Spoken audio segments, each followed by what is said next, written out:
you have all those little lizards because they eat those, but they're Right. Yeah. Right. Yeah. We're live on Facebook, all, just so you know. All right. When my kids were little and the cicadas came out, I think my daughter was 2. Somebody put a myth out there that it's good luck to find the blue-eyed cicadas. Of course, there were none, but that didn't stop my daughter from looking for them. Wow. She loved them. My son was disgusted by them, so it was quite an interesting summer. Funny. There's a whole them thing, busy. the Washington Post, right in the front, has a big article with a big picture of this disgusting cicada shedding they shed their shell Yeah. Right. and they become like a, oh my Well, if you stop and think about it, it's really quite amazing. When the first time when we were here, my younger daughter was probably about 6. She used to stand in the driveway, fearless, she still is. She would just put her hand up in the air and catch them like that, and just keep going like this. It really There were grossed all these posts me about out. there were all these posts about people who said, where can I go to see them? I really want to see this amazing biological. I said, how about a house swap? House swap. You come and you stay and I'll go wherever you are that doesn't have cicadas and we'll both be happy. I don't understand why they Whoever on the phone is not what is the muted. purpose I of don't know this? who that is. I What know. I is don't know the who. purpose? They kill your trees. 732. Okay, all right. I'm sorry, we have to stop talking about cicadas because it's It's 12:01 and we need to get started with our day. Debbie is not going to be on today. She had to be somewhere else. So Debbie Limpert and I have the power and we're in charge. It's just great to see everybody. It's always such a wonderful thing to be here with you Monday through Friday. And Amy is going to lead us in the Mishabera. She's going to make sure to leave space in between the 2 verses so that we can say the names of those who we are praying for well-being. Is there a way to mute that telephone, whoever that is on the telephone? Mute everybody. Okay, 1 second. All right, whoever it was muted.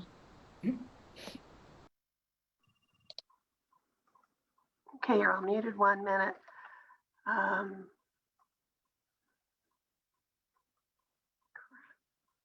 Okay.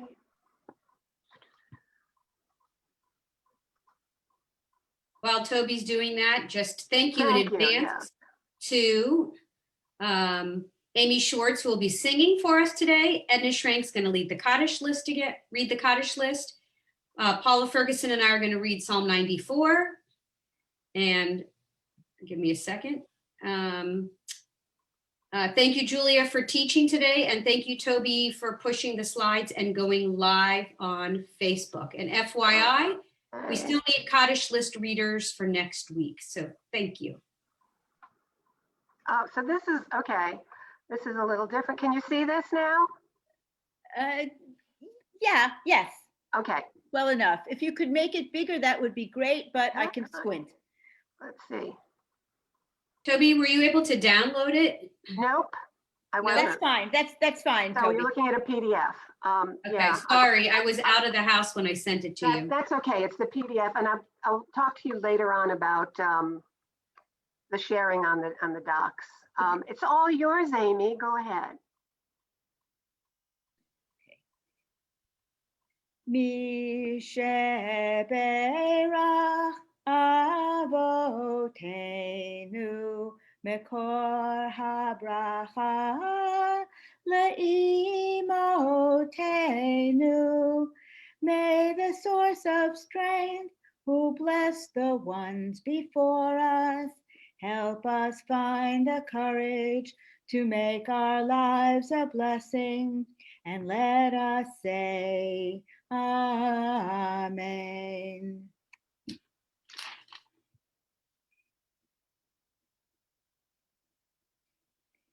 Misheberach imotenu Mekor habracha la'avotenu. Bless those in need of healing with refuah shlema. The renewal of body, the renewal of spirit, and let us say, Amen. Thank you so much, Amy. That was lovely. And we're going to move to Psalm 94 for Wednesday. And remember, we'll be going to those final lines of Lachuna Ranana afterwards to kind of get the taste of this psalm out of our mouths. And we have Paula and Debbie Lempert who are reading this, and you decide who goes first. You can go first, Paula. God of retribution, Adonai, God of retribution, appear. Judge of the earth, punish the arrogant as they deserve. How long, Adonai, how long shall the wicked exult? Swaggering, boasting, they exude arrogance. They crush your people, Adonai, and oppress your own. Widow and strangers they slay, orphans they murder. They say, Adonai does not see. The God of Jacob pays no heed. Think clearly, you simpletons. When will you fools be wise? Surely the one who shapes the ear can hear. Surely the one who forms the eye can see. Surely God, who disciplines nations, will chastise, teaching mortals to understand. Adonai knows human schemes, how futile they are. Blessed are those whom God disciplines and teaches Torah. Training them to wait calmly in adversity until a pit be dug for the wicked. Adonai will not abandon God's people. God will forsake God's very own. Justice will return to the righteous. All the upright in heart will strive for it. Who will stand up for me against the ungodly? Who will take my part against evil people? Were it not for Adonai's help, I would be in my grave. When my foot slips, your loving kindness, Adonai, supports me. When I'm filled with cares, your comfort soothes my soul. Will the immoral claim you as their partner, defending evil under the mantle of law? They conspire against the righteous. They condemn the innocent to death. But Adonai is my refuge. My God is my sheltering rock. God will turn their evil against them and destroy them with their own guile. Adonai, our God, will destroy them. Let us sing to Adonai. Let us rejoice in our Creator. Let us greet God with thanksgiving, giving psalms of praise. Adonai is exalted beyond all that is worshipped. Thank you, ladies, so much. And we'll move right along to our teaching for today. It's Pirkei Avot 4:9, and we are really lucky to have Julia Loeb, who will be giving us some insight and wisdom. And we look forward to that, Julia. It's all yours. Just let me know if you want me to keep this on or not. Okay, you can leave it on for the moment. Okay. So this was a great Mishnah for me to study because my grandfather was a state judge in Connecticut, where I grew up. And now my cousin is on the bench in the same court where he served. So Pirkei Avot 4:9, his son, Rabbi Ishmael. So who are we talking about here? This is the son of Rabbi Yossi from the previous Mishnah that we studied on Monday. So Rabbi Ishmael ben Yossi said, he who refrains himself, I'm reading a different translation, one who avoids litigation, thereby frees oneself from enmity, theft, and false oaths. Whereas one who treats judgment in a coarse way is a fool, a wicked person, and a vulgarian. I said this to Debbie. I was like, oh, I missed that Star Trek episode with the vulgarians. But they translate it as someone who's arrogant in the translation, in the Safaria translation that I used. So you can take it back off, Toby. Thanks. So on the face of it, this seems pretty straightforward. Rabbi Ishmael is saying that you should refrain from being a judge because your decision might cause the losing party to hate you. And your decision might impose financial penalty or loss on someone who might see that as a theft if he believes the judgment to be wrong. And finally, the decision might result in the possibility that one party could swear a false oath in order to win the case. So just think about how hard it must be to be a judge, because a lot of court cases involve contradictory evidence, incomplete testimony, questionable witnesses, and mitigating factors that make it difficult to decide between guilt and innocence. So before deliberations can begin, a responsible judge has to be aware of these difficulties in determining the truth and of the potential consequences of judicial error. According to Rabbi Ishmael, it's better to leave the risk to others, to refrain from passing judgment, and as the Bartanura adds, to leave the task to one with greater legal knowledge or deeper experience in the complexities of jurisprudence. Only if there was no one more qualified to do the job should a judge accept the responsibilities of judgment. So with all this pressure, who would even want to be a judge? In Mishnah 118, we learned that the world endures upon three things: upon justice, upon truth, and upon peace. If a judgment can lead to robbery instead of justice, false oaths instead of truth, and hatred and enmity instead of peace, then no one would want to be a judge and the role of the court would not be carried out. But if there are no judges, then there will be no justice. If every judge tries to pass the mantle of judicial authority to someone else, then the guilty will go free and the rule of law will disappear. And there's danger in refraining from judgment outside the court as well. Rabbi Abraham Joshua Heschel said that we are a generation that has lost its capacity for outrage. We must continue to remind ourselves that in a free society, all are involved in what some are doing. Some are guilty, all are responsible. Thus, we must pass judgment and express outrage at wrongs. When we stay silent, we are considered to be in agreement. We don't need to correct the wrong, but we can't stand idly by. It's the judge who's overconfident in his ability to render justice, one who judges without adequate review or deliberation that endangers the system and himself. A skilled surgeon still proceeds slowly and cautiously throughout every step of the operation. So does a diamond cutter preparing to shape the stone out of, to remove it from the surrounding rock, or a pilot about to land a 747. And their caution comes not from a lack of confidence in their own abilities, but it comes from a recognition of the terrible consequences of carelessness. The rabbis, of course, were not opposed to power or leadership, but to its abuse. They recognized that being in a position of authority required humility and restraint because it's too easy for a leader to abuse his position. A skillful and experienced judge has an appreciation of the limitations of the law. So Rabbi Ishmael labels any judge who rushes into judgment, who doesn't take time to consider all the arguments, or who isn't scared of ruling incorrectly. This judge is a fool who lacks the understanding of the damage that can be done by those who come to hate the justice system because they believe it's betrayed them.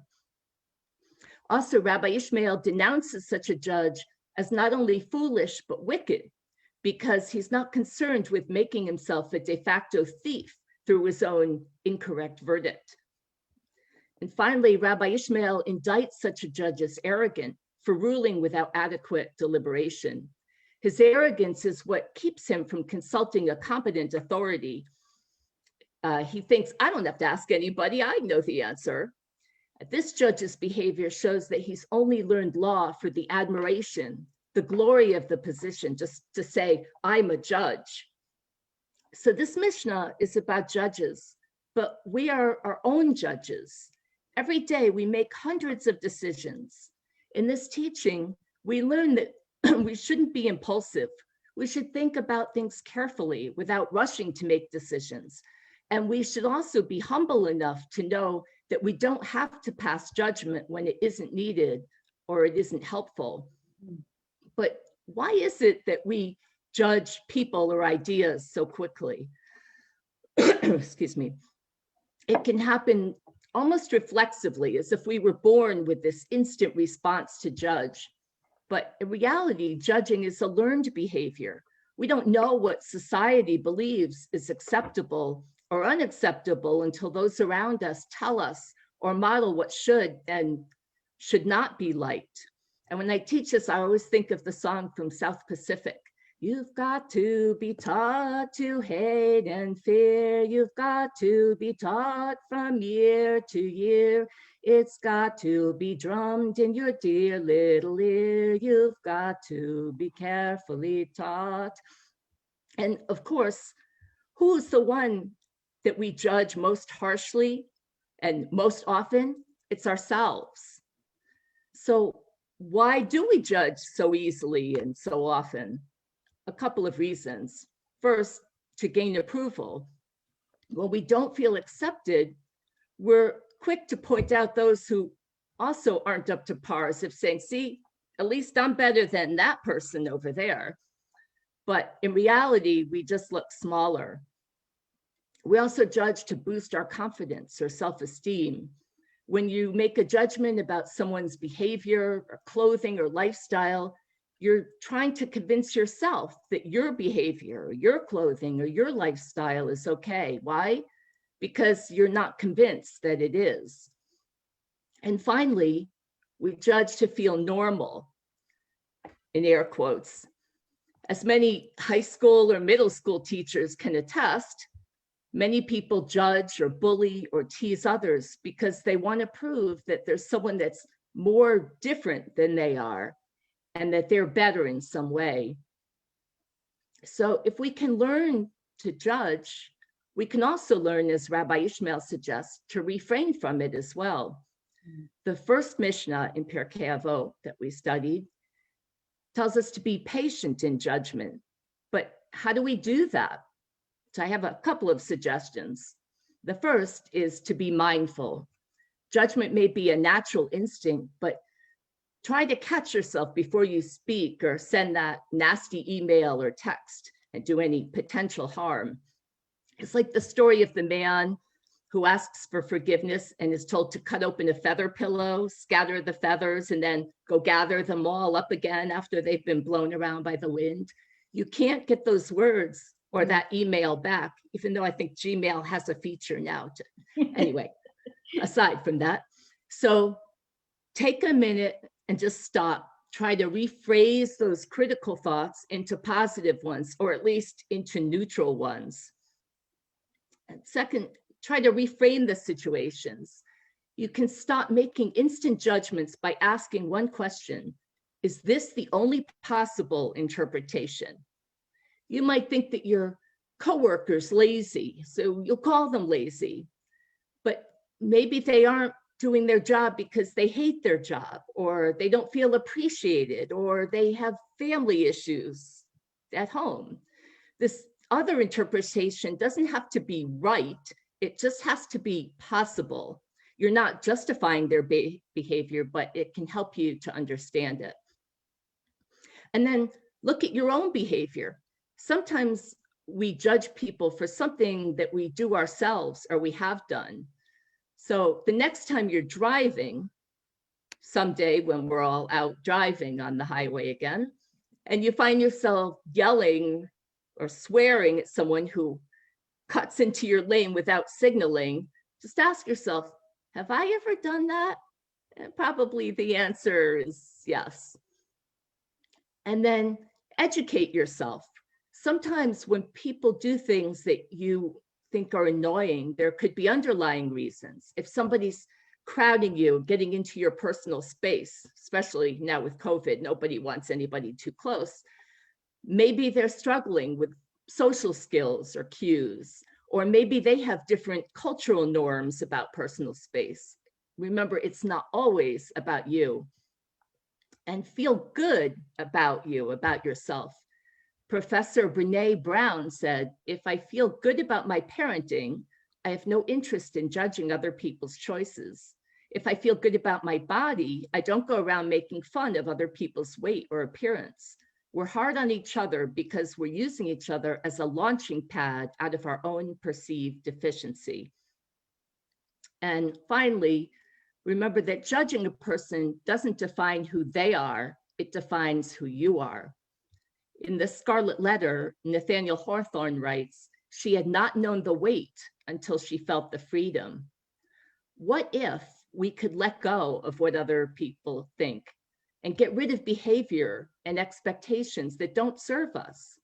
What if, as the poem says, we could wear purple when we get old and a red hat that doesn't go and doesn't suit us? Choosing to be judgmental is a burden. It's a tremendous weight that's freeing when we can finally let it go. And that freedom can open our hearts and our eyes and our minds to new adventures and experiences that we have never dreamed of. Thank you. Oh, beautiful teaching.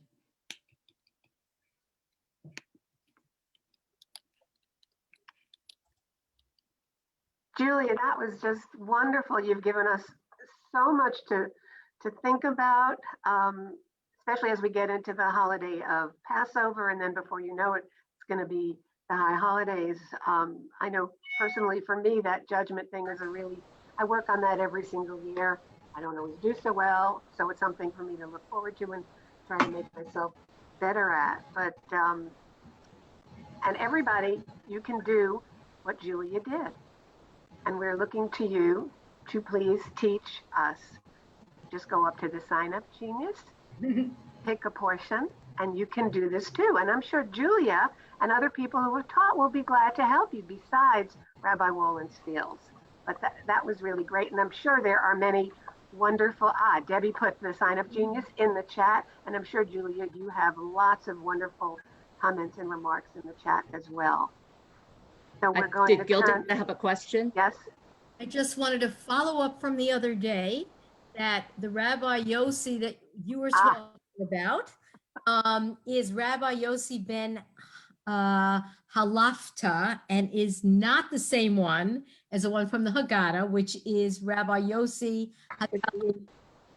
But when it's just Rabbi Yossi, it usually means ben Halafta. Aha. And we call him just Rabbi Jose. Right? I know. That's anyhow, they're different. And FYI, there's only one teaching left for the month of March. So it could be yours for free. Wow. But there's lots of other parts available. Okay. Yes. As a matter of fact, I believe no one signed up to lead the Kaddish today. So is there someone who would like to do that after the list is read? I'd like to do it because it's Marion. My cousins, suddenly one cousin died Friday of COVID, and her husband died Monday of COVID. So I'm very sad. Their names, Edna, are Martin Fasting and Myrna Fasting. They lived in Brooklyn, New York. So I would be very happy to do the Kaddish in their memory. Okay. They both have been buried. What was your Fasting, Fasting. Right, Martin, and what was the other name, honey? One was Martin, Martin, and Myrna. Okay. We'll put them on the list as well. I couldn't get the second name. What was the second name? Martin Fasting and Myrna Fasting. Myrna. Thank you. Okay. Myrna. Okay. Yes. So, Edna, if you'd like to read the list, and then Marion, you can lead us in the Kaddish. I would like to point out when we get to the Kaddish, please try and follow the cursor so that everybody can read at about the same time. Thank you. Go ahead, Edna. All right, thank you. I'm dedicating the reading today to my grandmother, whose yahrzeit is today, Jenny Harrison. And as a child, I never appreciated the wonderful bread baking she did because it didn't come out of a plastic bag pre-sliced. But I believe that she is my guardian angel when I bake my bread. So I want to give her a public thank you for, it must be genetic. So thank you, Grandma. We lovingly remember Evelyn Seelig, Sue Press, Leona Elligberg, Dolores Hickman, Phyllis Hess, Ivan Stanton, Sylvia Kraus, Herb Rubars, Ellen Babbitt, Theodore Fishman, Richard Merrick, Lillian Tobias, Doris Hildebrandt, Ruth Lewis Bloomfield, Michael Klingbaum, Michael Schrank, Shirley Shapiro, Carol Hope Taub, David Levy, Phyllis Gruesome Weinstein, Rabbi Eric Wilner, Yossi Goldstein, Isidore Goldberg, Judith Grusin Kahn Ratner, Bernard Stein, Martin Fasting, Myrna Fasting, Jenny Harrison, and Martha Schaefer. May their memories be a blessing. Okay. Marion, if you would unmute yourself. I had muted you because there was a lot of background noise there. Very simple.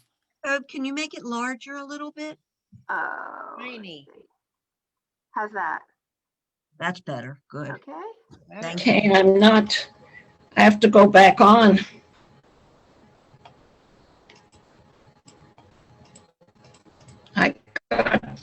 I got thrown off. Are you ready, everybody? Is Gadol? Is Gadol? Yama.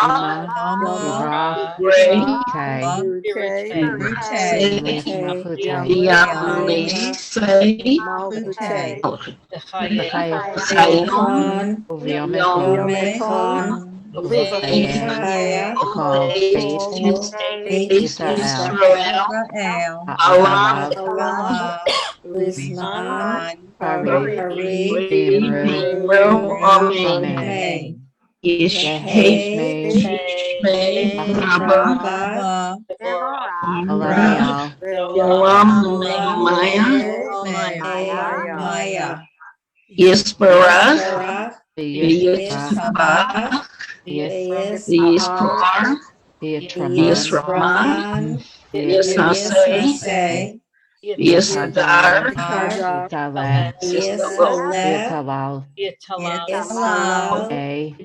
May, Kudra, La,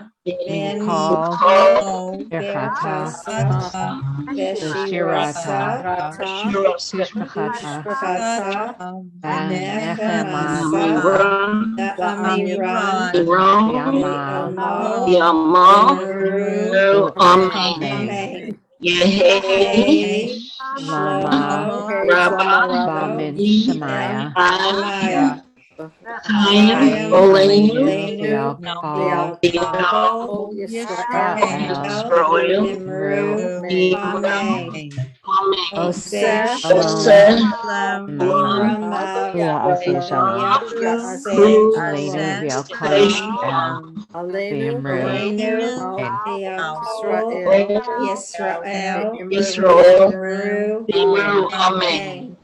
Amen. And thank you so much, Marion, and everybody for joining us today. As I said earlier, before everybody was on, it's a beautiful day. The sun is, at least in the Northeast, I hope throughout the country and Canada, the sun is shining, the birds are singing.